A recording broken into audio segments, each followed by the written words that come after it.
السلام علیکم ورحمۃ اللہ۔ دوستوں، امید ہے کہ آپ حضرات خیریت سے ہوں گے۔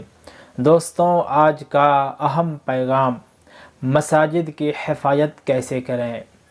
ملک کے موجودہ حالات کی روشنی میں ہم مسلمانوں کو یہ فیصلہ کرنا چاہیے کہ ہم اپنے اپنے علاقے کی مسجدوں کو اپنی نمازوں اور عبادتوں سے آباد رکھیں، اور اپنی مسجدوں کو اسلام کا مرکز سمجھتے ہوئے ان مسجدوں میں درس و تدریس، دعوت و تبلیغ، اصلاح و تزکیہ، قیام، عدل و انصاف کا کام کریں۔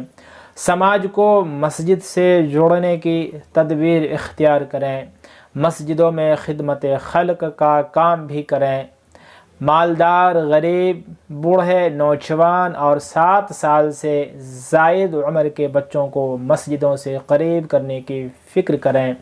جب امت کا ایک بڑا طبقہ اپنی مسجدوں سے جڑا رہے گا تو مسجدوں سے متعلق کوئی تنازع ہمارے ملک میں پیدا نہ ہوگا۔ دوستو، یہ اہم پیغام کیسا لگا کمنٹ میں ضرور بتائیں۔ خدا حافظ، والسلام علیکم ورحمۃ اللہ وبرکاتہ۔